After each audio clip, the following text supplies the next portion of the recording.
Magandang araw po. Ako si Clyde, taga Masbate. Ang kwentong ibabahagi ko ay hindi lang basta katatakutan. Ito ang pinakamadilim na bahagi ng buhay ng pamilya namin.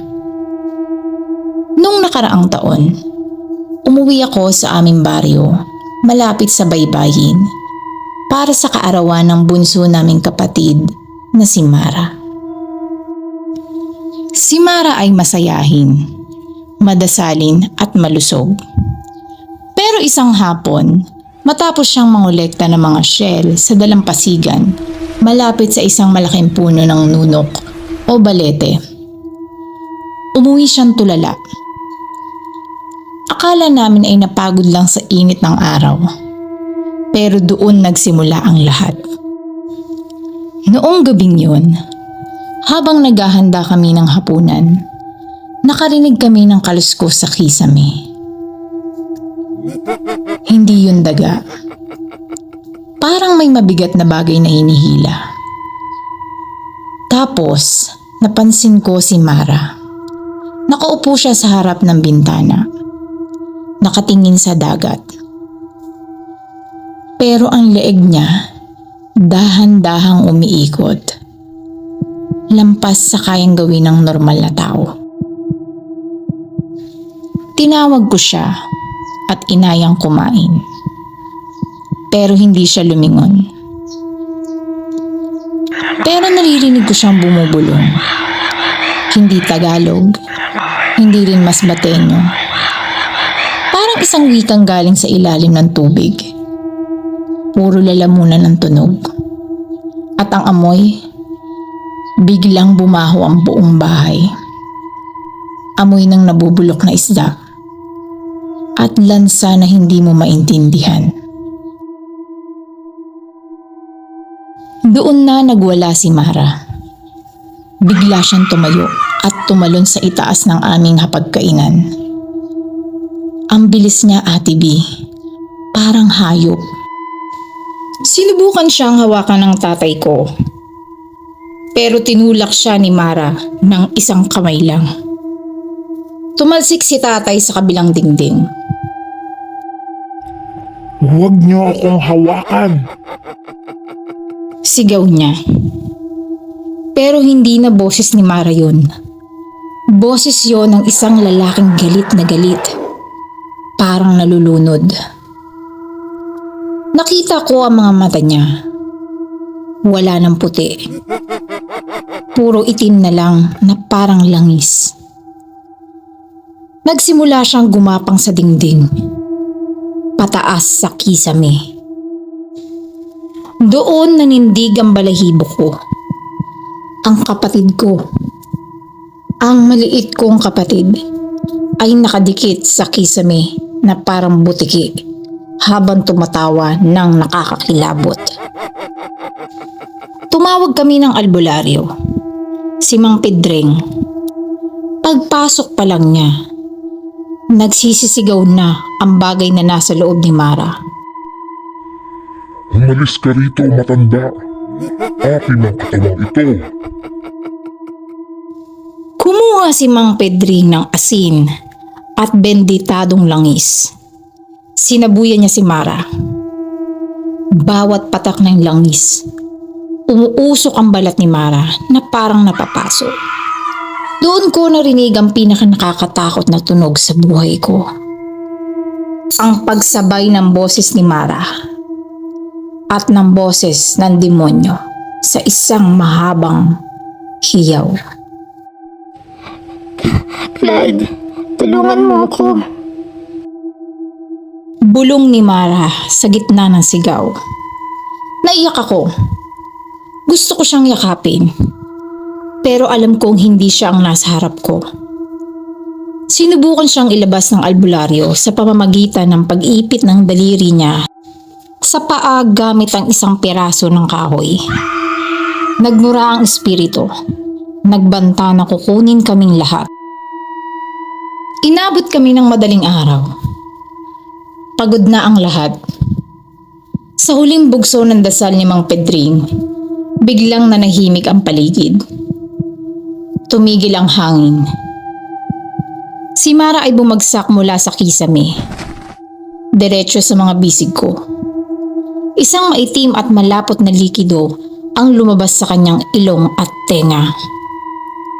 Kasabay nun, may nakita kaming anino na mabilis na lumabas sa pinto at tumakbo. Ang anino ay patungo sa dagat. Doon ko na-realize ang kinuha ni Mara sa dalampasigan ay hindi shell. May naapakan siyang hindi dapat apakan. Maayos na si Mara ngayon, pero hindi na siya tulad ng dati. Minsan, nakikita ko siya nakatingin pa rin sa dagat. Tulala. At kapag gabi, kapag tahimik ang isla, naririnig ko pa rin ang kaluskos ng kisame. Kaya kayong mga taga Masbate o kahit saan mang probinsya, mag-iingat kayo sa mga dinadaanan nyo. Lalo na sa tabi ng dagat o sa ilalim ng matatandang puno. Dahil ang ilang bisita, hindi lang basta dumarating. Sila ay sumasapi para hindi na makaalis.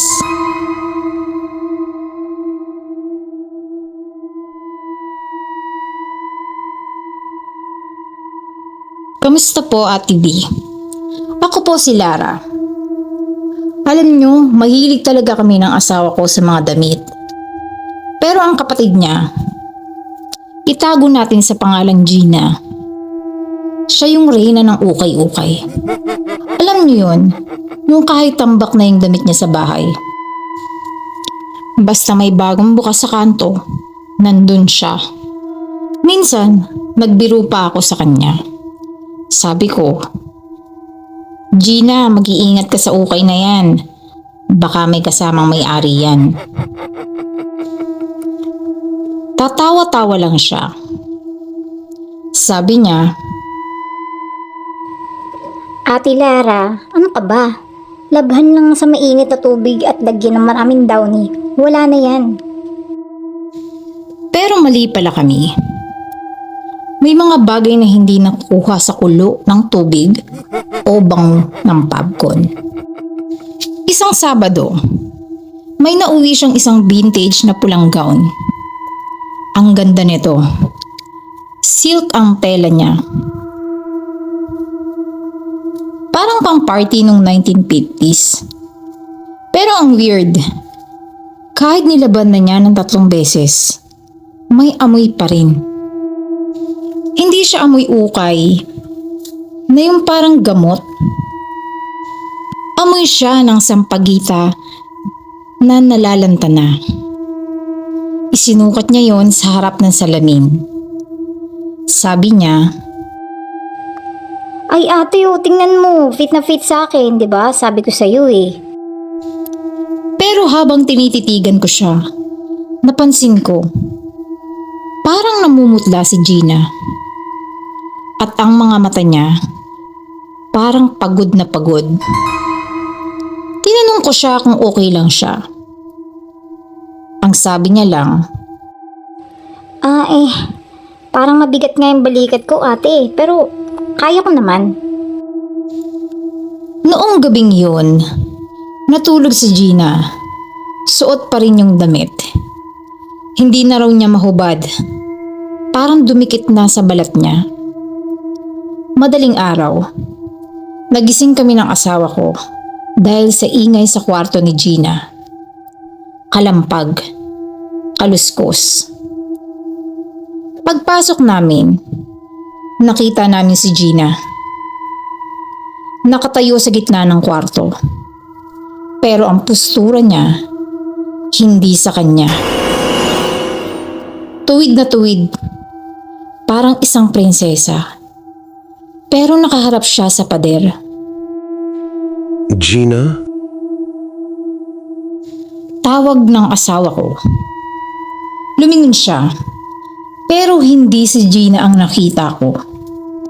Ang mukha niya ay parang humaba. Ang mga labi niya ay naging sobrang pula na parang sariwang dugo. At ang pinaka nakakatakot, nagsasalita siya habang nakapikit. Nagsimula siyang sumayaw. Isang lumang sayaw na parang pangkastila. Tap tap tap ang tunog ng paa niya sa sahig. Parang hindi paa ng tao. Salamat sa paghiram ng katawan. Matagal na akong hindi nakakasayaw eh. Matagal na akong malamig sa ilalim ng lupa. Sinubukan naming hubarin yung gown sa kanya. Pero nagsisigaw siya. Huwag! Akin to! Ako ang may-ari nito. Ang lakas niya, Lara. Yung asawa ko, malaking tao po yun. Pero isang tulak lang ni Gina. Tumalisik siya sa aparador. Nagsimulang magkaroon ng mga pasa si Gina sa leeg at sa mga braso. Parang may sumasakal sa kanya mula sa loob ng damit. Nakikita ko yung tela ng gown na parang humihigpit. Parang balat na yumayakap sa kanya. Tinawagan namin ang tita namin na marunong sa mga ganito. Ang sabi niya, gupitin niyo ang damit. Sunugin niyo agad. Pero bawat lapit namin ng gunting, nanlilisik ang mga mata ni Gina. Sinasaktan niya ang sarili niya. Kinuha ko yung benditadong asin at isinaboy ko sa kanya. Noong tumama yung asin sa pulang gown, narinig namin ang isang pinakamalakas na tili.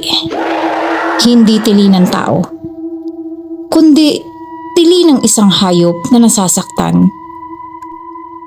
Doon lang namin nagupit yung tela. Pagkagupit, biglang bumagsak si Gina.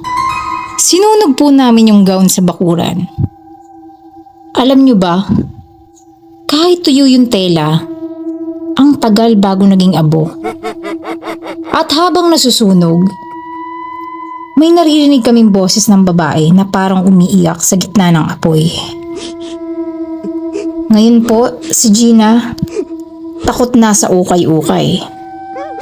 Tuwing bibili siya ng bago, sinisiguro niyang brand new ito at may tag pa.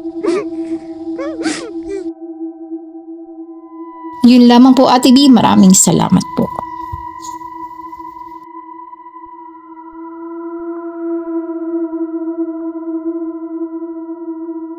Magandang araw po sa inyong lahat.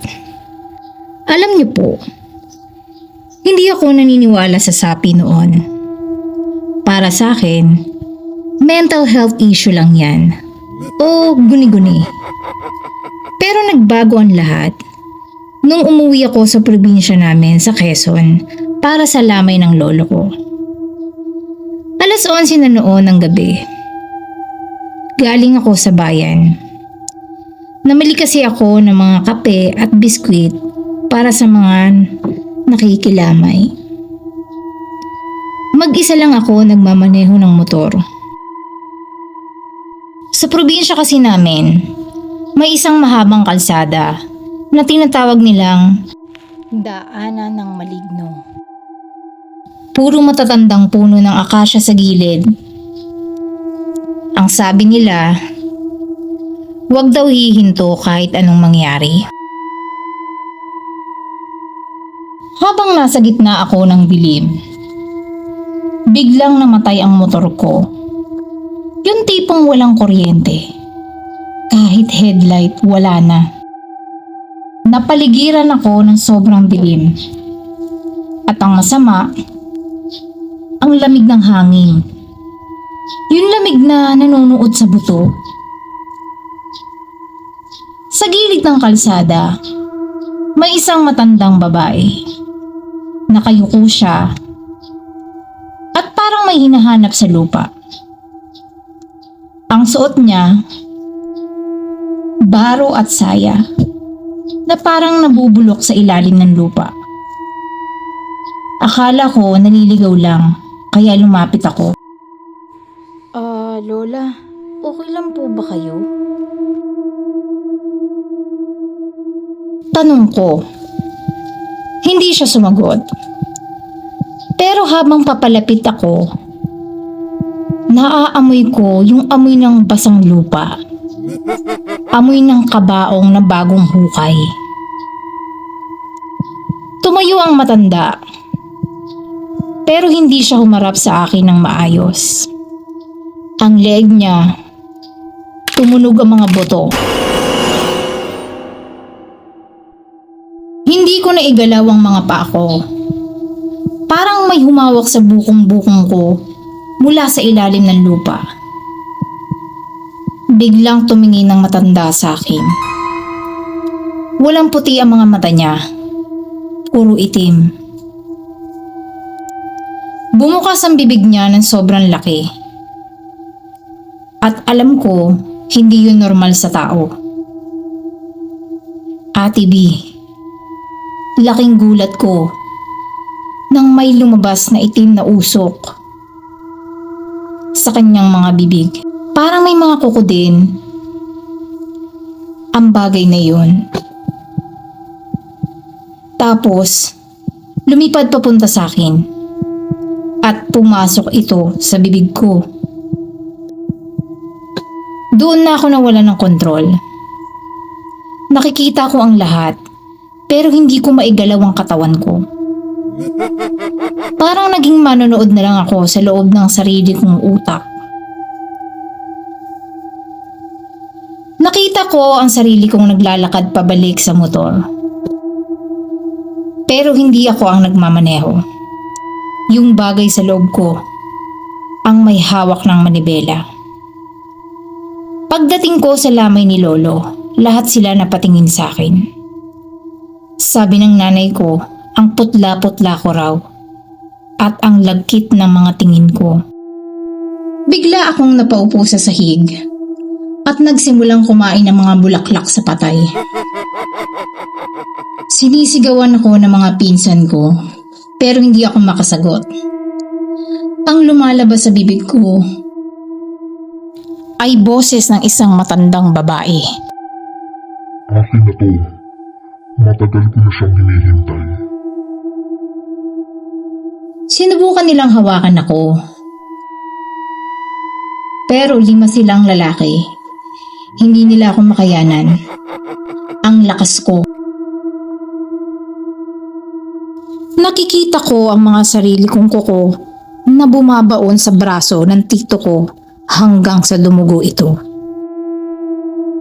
Dinala ko sa harap ng kabaong ni Lolo. Ang albularyo namin, si Tata Selo, ay may hawak na krus at langis. Ipinahid niya yung langis sa noo ko. Ramdam ko yung hapdi. Parang pinapaso ang balat ko ng nagbabagang bakal. Lumabas ka dyan! Hindi ka nararapat dito! Sigaw ni Tata Selo. Ramdam ko noon ang pagsuka ko. Hindi pagkain ang lumabas, kundi maitim na likido na parang putik. Kasabay noon ang isang hiyaw na parang galing sa impyerno. Doon lang ako biglang nanghina at nawala ng malay. Nagising ako kinabukasan. Nasa loob na ako ng kwarto.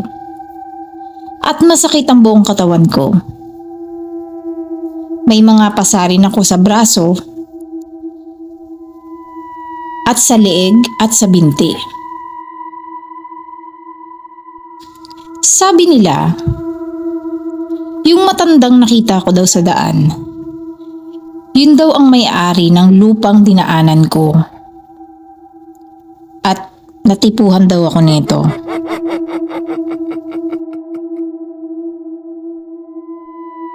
Luis nga po pala. At ito ang aking karanasan. Maraming salamat po, Ate B.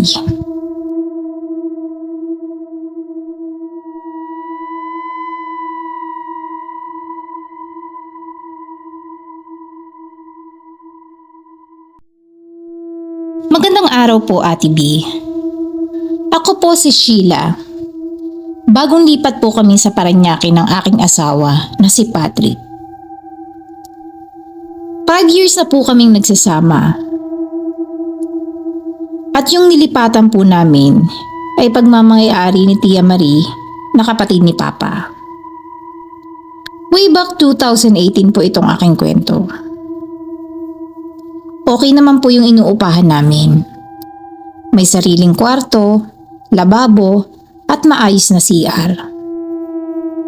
Bukod doon, maaliwalas din kasi mataas ang bubong. Madalas dumadalaw sa amin noon si Tia Marie. Buntis ako noon sa panganay namin. Okay lang din naman kasi naboboring ako kasi mag-isa lang ako sa bahay. Si Patrick po kasi ay madalas na mag-overtime sa trabaho.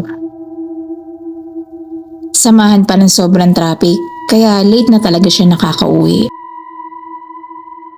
Mabait po si Tia Marie. Kapag nga po nagluluto siya, ay madalas madami. Pang 3 tao ang dami. Ang madalas na libangan namin mag-video okay. Tapos pag napagod ng alangalan namin magtotong eats naman kami. 3 buwan din kami halos lagi magkasama ni Tia Marie. Madali ko din siya nakasundo kasi nga mabait. Si Tia Marie nga po pala ay walang anak at asawa. Mag-isa lang siya sa buhay. May 3 siyang paupahan. Pangatlo yung tinitira namin ni Patrick. At yun lang din po ang kanyang kabuhayan. Ate B, kulang na lang sa amin matulog si Tia Marie. Kasi uuwi siya kapag nakauwi na rin si Patrick. Tia Marie, salamat po sa pagsama kay Sheila sa araw-araw. Malaking tulong po. Sabi ni Patrick bago umuwi noon si Tia Marie. Napangiti na lang ako sa kanilang dalawa. Ano ka ba, Patrick? Wala naman sa akin yun. Alam niyo naman na mag-isa na lang din ako sa buhay. Siya nga pala, Patrick. Nagdala ako ng tinola kanina kay Sheila. Kumain na kayo, ha? Nagpasalamat kaming dalawa ng asawa ko. Habang kumakain kami ni Patrick, nabanggit ko sa kanya na birthday bukas ni Tia Marie. At sakto, wala naman siyang pasok nun. So, nag-decide kami na i-surprise si Tia Marie. Kahit simple lang, bilang pasasalamat. Nag-text ako kay Tia Marie bago matulog. Na maaga nga kami aalis bukas. Kako mamamasyal lang kami. Maaga pa lang kasi ay nasa bahay na si Tia Marie. May dalang almusal. Ang totoo kasi nun, bibili kami ng cake at konting dekorasyon. Umorder na din ako ng pansit at puto na paborito ni Tia Marie. Hindi na ako pinagluto nun ni Patrick kasi nga baka daw mapagod ako. At nasa maselang stage ako ng pagbubuntis. Mga alas 10 na kami nakauwi nun. At sinimulan agad ni Patrick mag-asikaso. Nang matapos na tinext ko na si Tia Marie. Kako dito na siya magtanghalian. Maya-maya ay kumatok na siya na para bang inaantay niya lang talaga yung text ko. Nakatayo ako noon sa may lamesa. At si Patrick naman ang nagbukas ng pinto. At sabay namin siyang binati ng happy birthday, Tia Marie. Ngunit hindi agad siya nakapagsalita. At natulala ng ilang segundo. Kinabahan ako, Ate B, kasi ang tagal niyan tulala. Nakalimutan niya daw kasi na birthday niya. Nagpasalamat din siya kasi first time niya daw ma-surprise sa buong buhay niya. Pinaupo na ni Patrick si Tia Marie at pinainom muna ng tubig. At ako naman, sinasandukan ko na siya ng pansit at puto. Hay nako, kayo talaga. Nag-abala pa kayo, Sheila. Paliwanag namin kay Tia Marie na nag-text kasi si Papa kaya nagplano na kami na i-surprise siya. Nabanggit din namin na pupunta ang kapatid niya. Ate B, iba nung araw noon si Tia Marie. Ramdam ko na merong iba sa kanya. Hindi na siya palangiti at palakwento. Tapos paypay siya ng paypay. Hindi naman mainit. Kasi naka-aircon kami noon at naka-electric fan pa.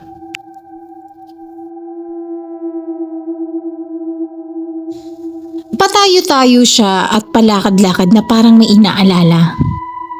At habang tumatagal, nagbubutil yung pawis niya. Tinanong ko kung ayos lang ba siya. Pero hindi siya sumagot. Namumutla na siya noon, Ate B. Nilapitan po siya ni Patrick. At sa kanya ito pinaupo. At sakto naman, dumating na nun si Papa. Siya nga pala, Ate B. Hindi ko pala nabanggit sa inyo na si Papa ay isang magaling na albularyo. Walang ano-ano tumawa ng malakas si Tia Marie. Mga inutil! Gulat na gulat kaming lahat.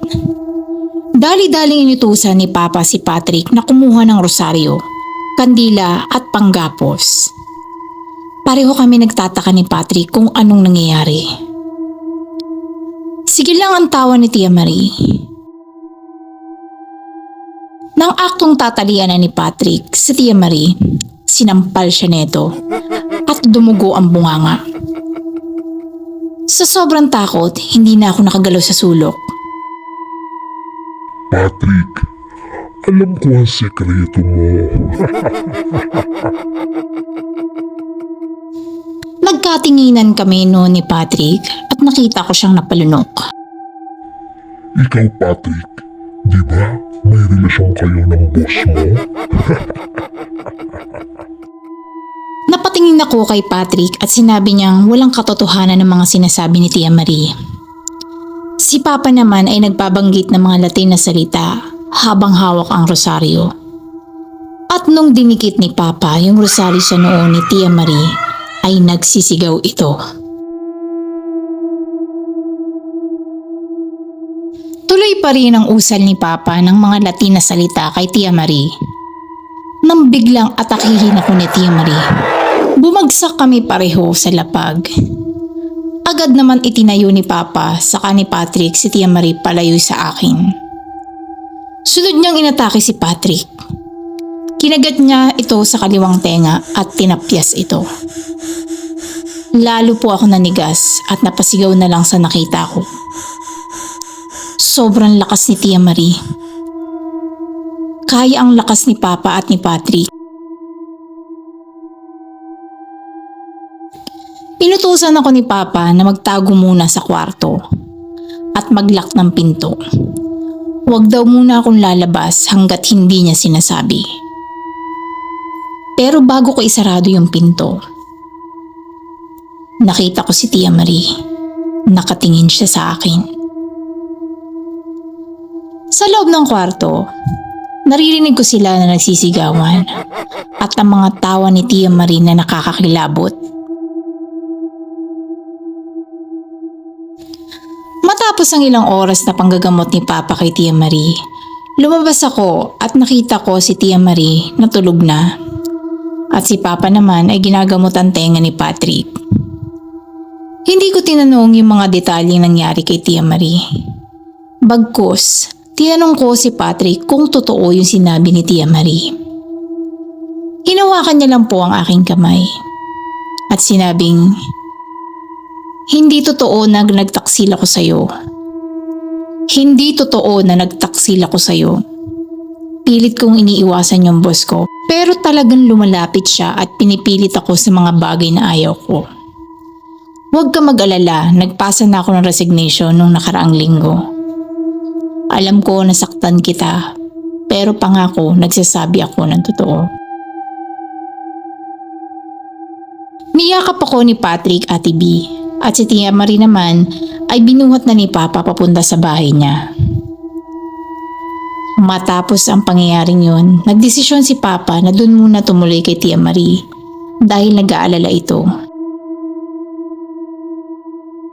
Hindi na rin masyado nagpupunta si Tia Marie sa bahay dahil nagsisilbi na siya sa simbahan. Yun lamang po Ate B, maraming salamat po. Sana nagustuhan nyo ang aking karanasang kwento. More power sa inyong channel. Maraming salamat po sa nagbahagi ng kanilang kwentong katatakutan. At syempre maraming salamat din po sa ating tagapakinig. At kung nais nyo po magbahagi ng mga kwentong katatakutan, ipadala nyo lamang po ito sa aming email na btbhorrorstories@gmail.com. Huwag kang